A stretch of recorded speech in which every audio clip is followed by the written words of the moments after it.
Amán, Jordania, junio de 2023.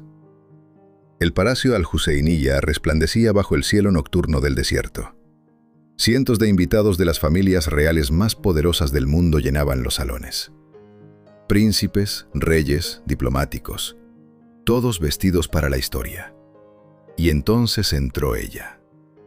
No era la reina de ningún país. No era la invitada de mayor rango en aquella sala. Pero cuando Catherine, princesa de Gales, cruzó el umbral, algo ocurrió. El aire cambió. Las conversaciones se pausaron, apenas un instante, casi imperceptible. Y miles de ojos fueron directamente a sus orejas. Dos cascadas de luz blanca caían desde sus lóbulos hasta casi rozar sus hombros. No parpadeaban, ardían. Como si cada faceta de cada diamante estuviera atrapando toda la luz del palacio para sí misma y negándosela al resto del mundo. Esos pendientes no eran un accesorio, eran una declaración. Pero nadie en aquella sala sabía exactamente lo que Kate llevaba puesto esa noche. Nadie sabía la historia que colgaba de sus orejas. Una historia de ambición desmedida, de secretos de alcoba en la corte británica, de una mujer que nació marcada por la sociedad de su época y que decidió vengarse de la manera más brillante posible, literalmente. Y nadie sabía tampoco que esos mismos diamantes habían esperado, en silencio y en oscuridad, más de 30 años para volver a ver la luz. Los Greville Chandelier Earrings. Los pendientes araña de la colección Greville. Creados por Cartier en Londres en 1918. Modificados 2 veces a lo largo de los años 20 para hacerlos aún más imposibles, aún más extraordinarios. Amados con devoción por la reina Isabel II durante décadas, y heredados ahora por una princesa que está escribiendo, con cada aparición pública, su propio capítulo en la historia de la monarquía más fotografiada del mundo. Hay quienes dicen que las grandes joyas no se eligen, que esperan, que saben quién está preparada para llevarlas. Si eso es cierto, la pregunta que muchos se hacen en voz baja es una sola. ¿Está Kate a la altura de Isabel II o ya la ha superado? Para entender por qué esa pregunta importa tanto, primero necesitamos entender qué son exactamente estos pendientes. Porque su apariencia es solo la mitad de la historia. La otra mitad es mucho más oscura y mucho más fascinante. Imagínense sostenerlos en la palma de la mano. Primero, el peso. Son más pesados de lo que esperarían. El platino no perdona. Cada uno de estos pendientes es una arquitectura en miniatura, una construcción de precisión milimétrica que Cartier tardó años en perfeccionar. No son delicados, son imponentes. Ahora la luz. Acerquen la mano a una lámpara y observen. Cada diamante captura el rayo de luz, lo fragmenta, lo multiplica y lo devuelve convertido en algo diferente. Un destello azul aquí, un fogonazo blanco allá, un instante de color rosa que desaparece antes de que puedan nombrarlo. No están viendo una piedra. Están viendo 100 espejos diminutos, todos hablando al mismo tiempo. Y lo que hace únicos a los Greville Chandelier es precisamente esto. No están cortados de una sola manera. Cada diamante fue elegido con un corte diferente. El trapecio, severo y geométrico como una sentencia. La media luna, suave y misteriosa. El baguette, largo y frío como un dedo acusador. El corte esmeralda, profundo, con escalones que bajan hacia un centro oscuro que nunca termina. Y los 3 diamantes en forma de pera que cuelgan en la base de cada pendiente, perfectos, redondos por arriba y afilados por abajo, como lágrimas que nunca llegan a caer. Fueron creados así a propósito. En 1918, cuando Cartier los diseñó por primera vez, eran ya una pieza extraordinaria. Pero su creadora no se conformó. En 1922, ordenó añadir 12 diamantes más. En 1929, 10 más. Cada vez que los veía, sentía que podían ser más, que debían ser más, que nunca eran suficiente. Esa necesidad de más, ese hambre que ninguna piedra podía saciar, nos dice todo lo que necesitamos saber sobre la mujer que los encargó. Son tan largos que rozan la clavícula al caminar, tan fríos al tacto que la piel reacciona al contacto con el metal. Y sin embargo, una vez puestos, se olvida el frío, se olvida el peso, porque lo único que existe en ese momento es la luz que proyectan sobre todo lo que está alrededor. Pero su historia es aún más fría que el platino que lo sostiene, porque estos pendientes no nacieron en un palacio. Nacieron en la ambición de una mujer a quien la sociedad de su época intentó silenciar desde el primer día de su vida. Y ella respondió de la única manera que sabía, con diamantes, con muchos, muchos diamantes. Londres, finales del siglo XIX. En los salones de la alta sociedad británica había una regla no escrita, pero absolutamente inquebrantable. El dinero podía comprarse, el título podía heredarse, pero la sangre correcta, esa no estaba en venta. Margaret Helen Anderson nació en 1863 con todo en su contra. Su padre era William McEwan, uno de los hombres más ricos de Escocia. Magnate cervecero, filántropo, político, un hombre de poder indiscutible. Pero Margaret no llevaba su apellido, no podía llevarlo, porque su madre y McEwan no estaban casados cuando ella nació. Y en la Inglaterra victoriana, ese detalle no era un inconveniente, era una condena. Imagínense crecer sabiendo eso, entrando a una habitación y sintiendo cómo algunas miradas se desvían, escuchando conversaciones que se interrumpen cuando uno se acerca demasiado, aprendiendo desde niña que hay puertas que permanecen cerradas no por lo que uno hace, sino por cómo uno llegó al mundo. Margaret lo aprendió pronto y decidió que esas puertas iban a abrirse de todas formas. Su padre la reconoció, la educó y finalmente la legitimó. Cuando Margaret se casó con el capitán Ronald Greville, hijo del barón McAlmont, dio el primer paso hacia la respetabilidad que tanto anhelaba.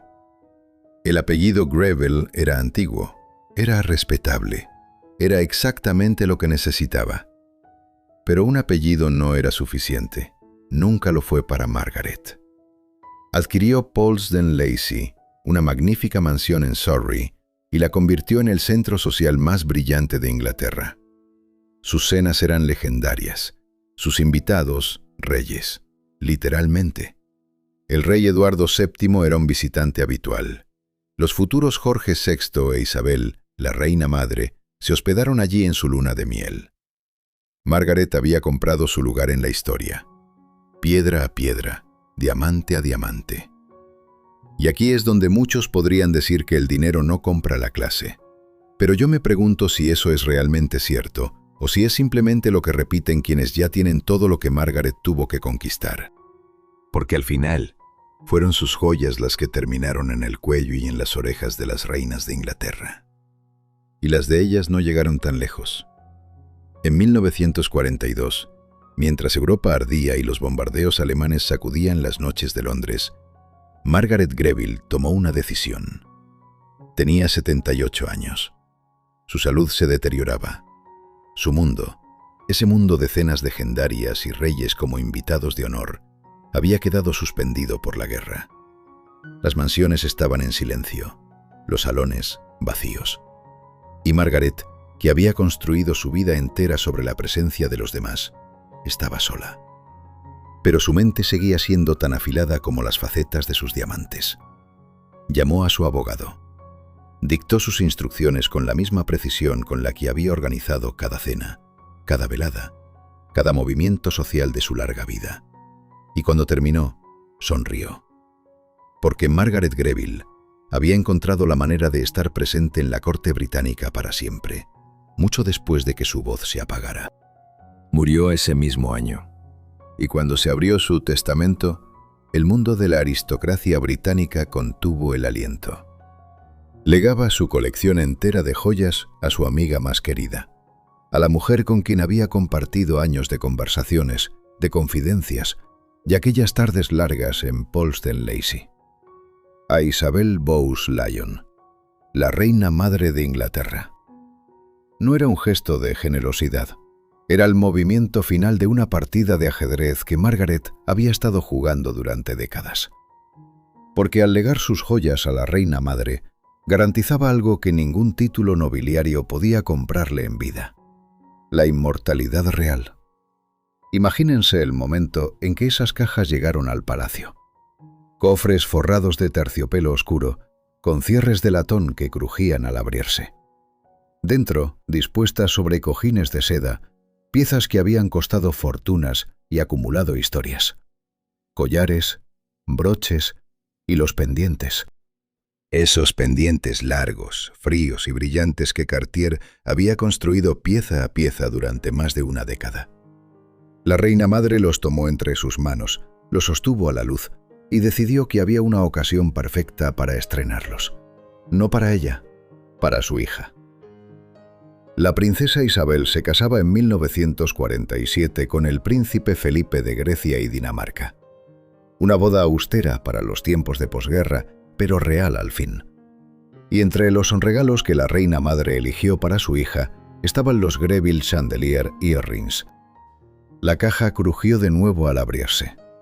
Isabel los miró en silencio y los guardó, porque Isabel sabía algo que pocas personas entienden sobre el verdadero poder: que no todas las joyas son para todos los momentos, y que algunas piezas requieren el peso de una corona antes de poder llevarse con dignidad. Londres, noviembre de 1947. La boda de la princesa Isabel fue un destello de color en un país todavía gris de posguerra. Las calles estaban llenas de gente que necesitaba celebrar algo, cualquier cosa, después de años de oscuridad y racionamiento. Y la princesa les dio esa celebración. Pero esa noche, cuando Isabel se sentó frente al espejo para elegir sus joyas, los Greville Chandelier permanecieron en su caja. No era un olvido. Isabel no olvidaba nada. Era una decisión.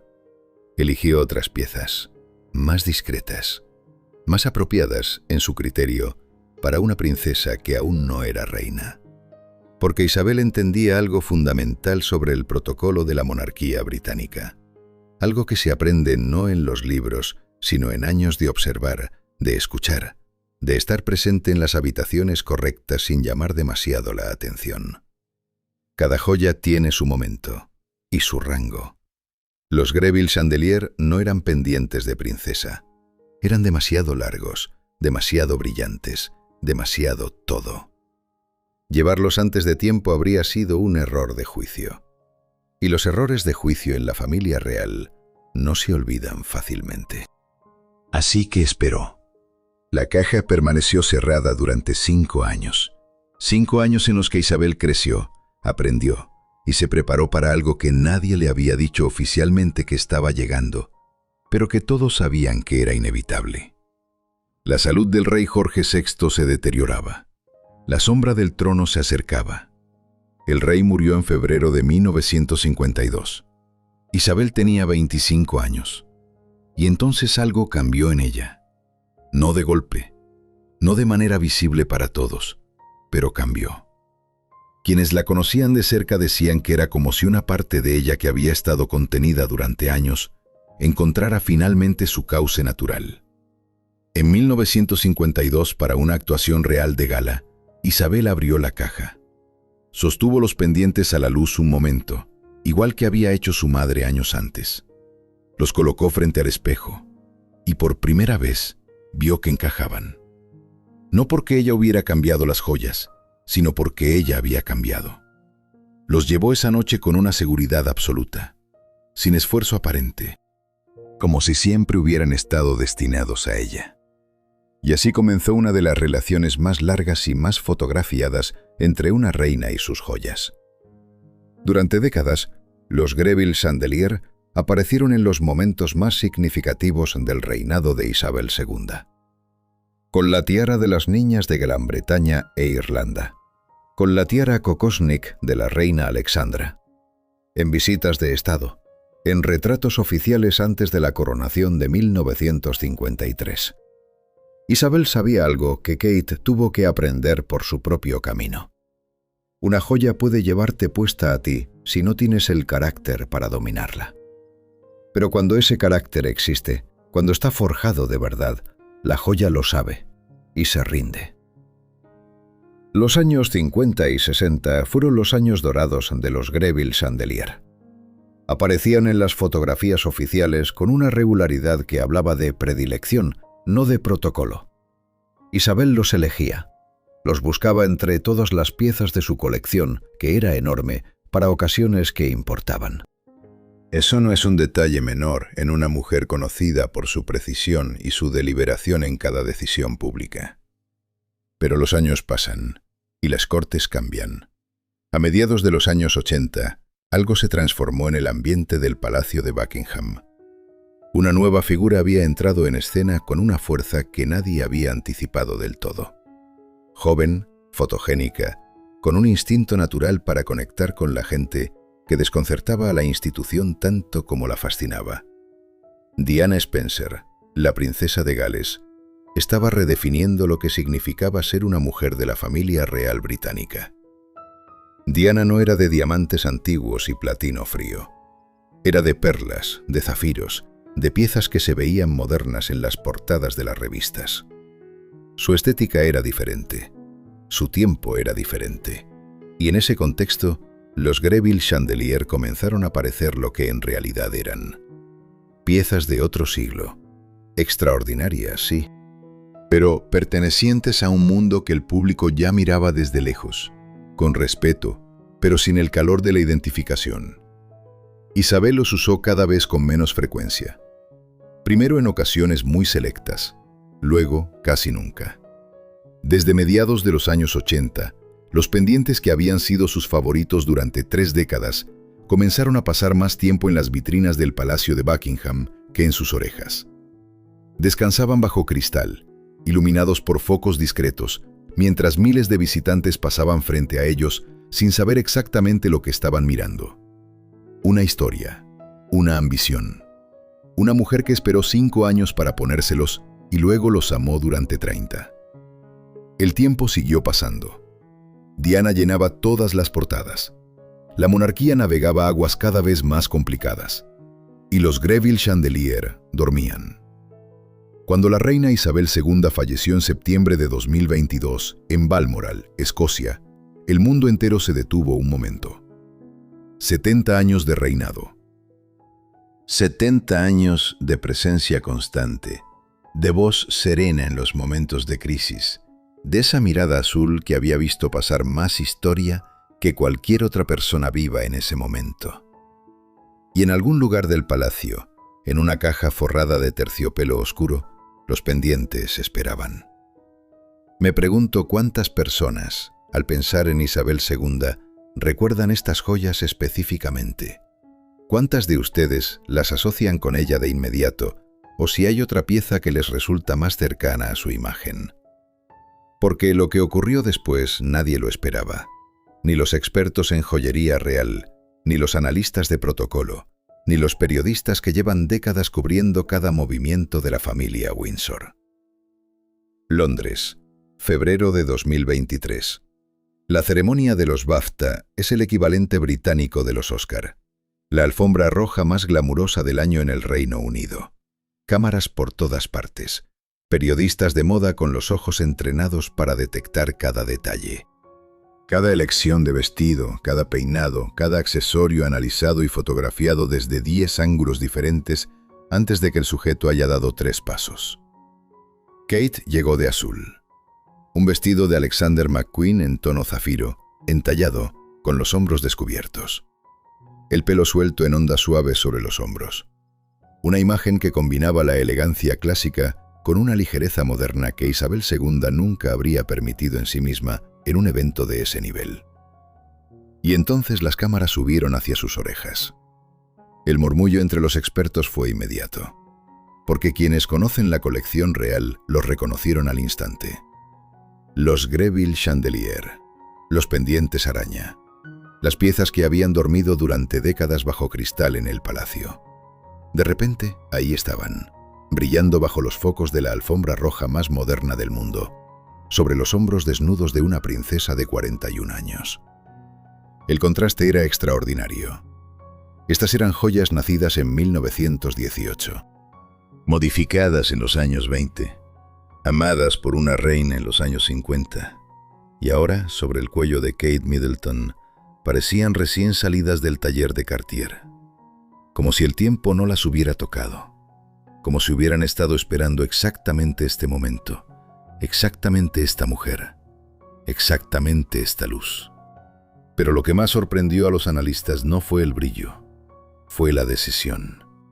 Porque Kate no los llevó con una tiara, no los llevó con el protocolo rígido que Isabel siempre había respetado. Los llevó con el pelo suelto, con un vestido moderno, en un evento de entretenimiento. Los sacó de su contexto histórico y los plantó en el presente sin pedir permiso a nadie. Unos meses antes, en junio de ese mismo año, había repetido la elección. Esta vez en Amán, en la boda del príncipe heredero Al-Hussein de Jordania. Un palacio real, una noche de verano, cientos de invitados de las familias reales más importantes del mundo.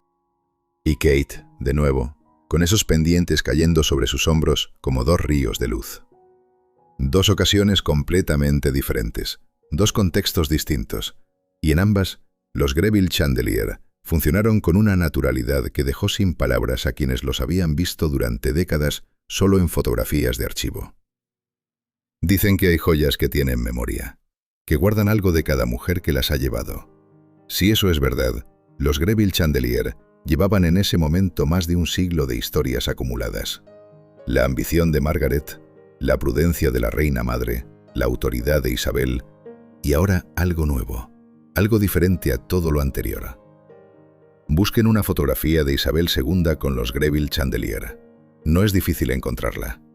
La verán con el pelo corto y perfectamente fijado, sin un solo mechón fuera de lugar. Con una tiara sobre la cabeza que añade otros 10 centímetros de altura formal. Con un vestido de cuello alto o un traje de chaqueta en colores sólidos. Los pendientes cuelgan a los lados de un rostro que no sonríe exactamente, sino que expresa algo más complejo. Una compostura que se aprende durante décadas y que nunca abandona a quien la ha interiorizado de verdad. Isabel llevaba los Greville Chandelier como parte de un sistema. Una tiara, un collar, unos pendientes, un broche. Todo coordinado, todo calculado. Todo comunicando exactamente lo que debía comunicar en ese momento preciso. Autoridad, continuidad. La monarquía como institución inamovible.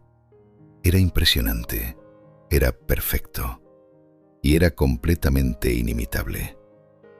Ahora busquen una fotografía de Kate con los mismos pendientes. El contraste es inmediato y casi desconcertante. El pelo suelto cae sobre los hombros en ondas naturales, rozando los pendientes por los lados.